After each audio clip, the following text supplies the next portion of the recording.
Welcome, my dear students of class 10. Welcome to my history class. Today, I shall explain about various sides of the life and achievements of Gopal Krishna Gokhale. Who was Gopal Krishna Gokhale? What did he do? Gopal Krishna Gokhale was an early nationalist leader.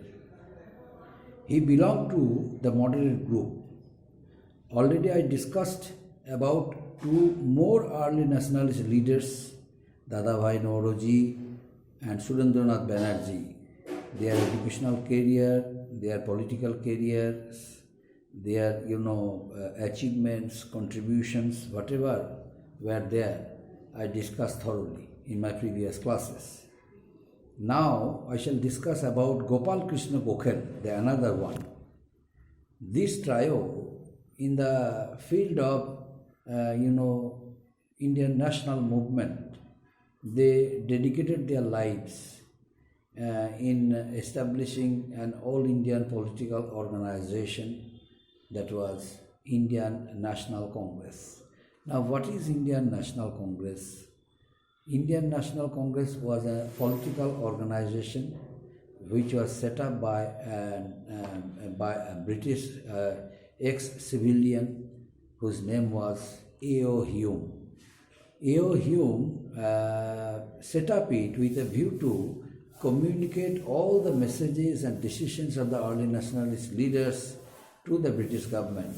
That's why the British government rightly quoted the Indian National Congress is an organization of the Britishers, because the British utilize it as their safety valve.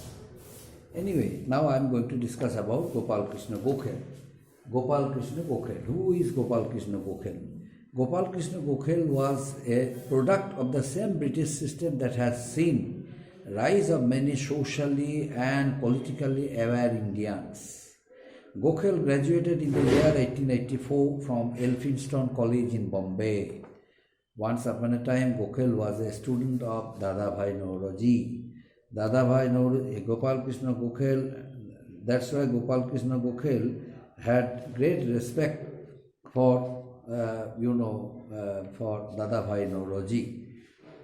That very person, Gopal Krishna Gokhale, after having completed his graduation from Elphinstone College, Bombay, he joined the Deccan Education Society, which was founded by Mahadeva Govind Ranade. He served the society in various ways as teacher and professor of history and economics. He was a teacher of history and economics. He went on to become principal of Fergusson College in Pune. He also edited the quarterly journal of the Pune Sarvajanik Sabha. These are the educational careers of Gopal Krishna Gokhale. Now I am going to discuss about the political career of Gopal Krishna Gokhale. What was about the political career of Gopal Krishna Gokhale? Gopal Krishna Gokhale, in the year 1899, he joined the session in the Allahabad in the year 1889. He joined Allahabad session of the Congress, but in 1902 he was elected to the Bombay Legislative Council and later in 1910 to the Imperial Council in Delhi. His demands, what was the main demands? What were the demands of the early nationalist leader Gopal Krishna Gokhale? His main demand was for reduction of excise duty on cotton. And at the same time, he also produced a demand for the reduction of salt duty. However, perfect logical arguments also were there on the part of himself. He set up Servants of India Society in the year 1905 in order to train people of India to provide dedicated service to the nation. From the year 1912 to 1915, 3 years, he served as a member of the Indian Public Service Commission. He had also gone to South Africa to assist Gandhiji in his fight against the racial discrimination of Indians there. He was instrumental in convincing Gandhiji to return to India and work for the country's freedom. That's why Gandhiji rightly commented on him that Gopal Krishna Gokhale was his mentor. He was instrumental in convincing Gandhiji, and ultimately on suggestion of Gopal Krishna Gokhale, ultimately Gandhiji agreed to come back to India and to fight against the British from motherland India, not from South Africa. And Gokhale believed that only education would be able to lift India out of socio-political oppression that it found itself in, because education through Western system, Western method, would give the Indians confidence, courage, determination, because in European history we have seen so many European kings dedicated their lives with firm determination and courage. So this courage, this determination would come automatically and form among the habits and nature of the Indians as soon as they would receive Western education. The knowledge imparted, the knowledge whatever they would gain by reading European history, European facts and incidents, and European philosophy, European literatures, these all encourage people. He believed it. That's why he also tried to motivate Indian educated people to gain knowledge from European history, European literature, European philosophy, European social reformers and their writings. And this is why he advocated compulsory education. His mildness, and measured statements were often criticized, but he had the ability. He had the ability to speak the harshest truth in the gentlest of ways, which made the British sit up and listen. Although the compulsory education, child education, whatever he wanted to set up throughout the country, many of the demands of Gopal Krishna Gokhale were not accepted by the British. Yet he did not leave. He did not leave it. He did not give up his demands, and he just kept on demanding it from time to time. He strode the difficult and often thankless line of the mediating between British rulers and the agitated Indians. He tried to make a reconciliation between the Indian people and the British government.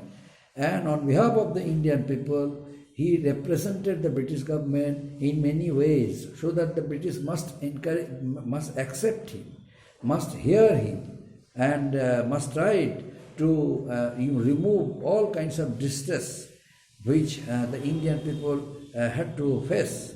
And that's why sometimes he was criticized, his technique and method also was criticized and held in suspicion by both other leaders and the Britishers. But he was obviously not only a historian but also an economist. He had very clear ideas about India's needs and he proposed many radical reforms in the fiscal policy and worked towards providing more job opportunities for educated Indians, because he thought that Indian educated people, Indian English educated people had the opportunity to be appointed in the British government jobs, in the administration of the Britishers, with the European officials, because Indian educated people basically who receive Western education from Oxford University, Cambridge University, and came back successfully to their motherland, they had opportunities to avail. That's why, as educated people of India, it was their first and foremost duty to be appointed in in the jobs under British government. But the British always followed a policy of racial discrimination. Although they were appointed in their administration in higher posts, but the amount of salary, whatever they would pay, were very less in compared to the Europeans. That's why that act of racial discrimination forced Gopal Krishna Gokhale forced to criticize the oppressive policy, the racial policy of the British. That's why he provided more and more job opportunities for Indian educated people or Indian English educated people. Now, what were the demands? Many of the demands that he produced before the British government, as I mentioned earlier, the first and foremost demand was to set up to set up education for the children, and he also advocated for compulsory education. Not only that, he believed that only education would be able to lift India out of the socio-political oppression, and only educated Indians would be able to do it successfully. And that's why from the year 1912 to 1915, when he became the member of the Indian Public Service Commission, he decided to discuss the whole thing with other officials in South Africa, because he had to go to South Africa to assist Gandhiji in his fight against racial discrimination. On hearing the miserable conditions of Gandhiji in South Africa, he decided to assist Gandhiji in South Africa. That's why he went to South Africa to assist Gandhiji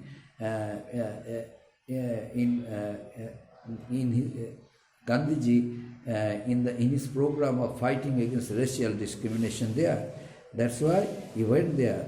And not only that, he also gained popularity among the countrymen, and not only among countrymen but also among the Britishers. That's why in the year 1902 he was elected, the member to the Bombay Legislative Council, and later on in the year 1910 he also became the member of the Imperial Council in Delhi, and also strongly demanded for the reduction of excise duty on cotton.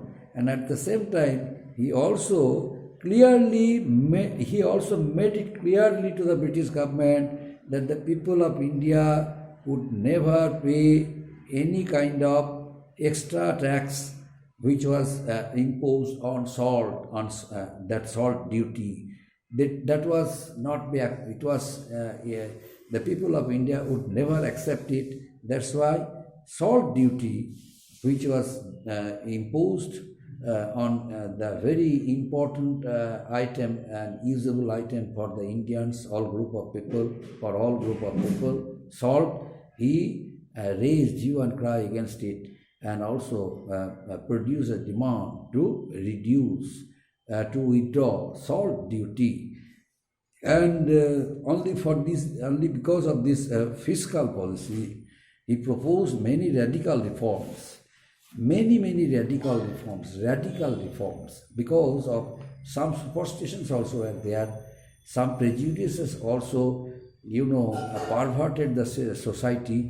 Many people who were living in the society, they also, in spite of being educated, they strongly supported some old traditional system and culture, because they were superstitious people. And because of their superstitions, he adopted fiscal policy, and strongly made certain policy. That policy forced him to reform the old traditional system, and that's why he proposed many radical reforms in order to remove superstitions, in order to remove racial discrimination, in order to remove all kinds of casteism. That's why he favored of it. That's why under such difficult situation, opened thankless line of the medication between British rulers and agitated Indians. All types of things were done in place of the Indians. On behalf of the Indians, Gopal Krishna Gokhale started his career to attract the people of India, to awaken them, to make them aware of their duties and responsibilities. Gopal Krishna Gokhale tried his level best to establish the image among the Indians that they were Indians. Since it belonged to their own country, they had nothing to lose. That's why it was their first foremost duty to protect their independent rights and to make the country free from the bondage of the British rule. Not only that, he also brought, as a teacher of history, he brought a number of examples from European history, like he also encouraged the ideals of French Revolution. He also encouraged the ideals of the American people, because most of the American people, most of the French people, they also had patriotism. They also had sympathy, love for their motherland. That's why both French people and American people and their contributions were thoroughly discussed by Gopal Krishna Gokhale while conducting a number of classes in colleges, in schools. Gopal Krishna Gokhale attracted millions of Indian people to bring under one umbrella. By doing it, Gopal Krishna Gokhale attracted the people of India to be a part of Indian national movement. As a result, most of the people of India, you see, they also became a part of Indian national movement only because of the inspiration of whom? Only the inspiration of Gopal Krishna Gokhale, my dear students. Only because of this reason, the British rulers later on accepted him to be a great Indian nationalist and ultimately gave him reward by accepting some of his demands. And ultimately, Gopal Krishna Gokhale achieved success by fighting against injustice done to the Indians. And Gopal Krishna Gokhale's mission also was fulfilled. He was able to reach his goal. Although some of his demands were not accepted, the British government refused it, but more or less many of his demands were accepted by the British government, and he was able to establish an image of an Indian nationalist leaders, because Gandhiji himself gave him the reward. He considered him to be his mentor. Up to this, my dear students, thank you.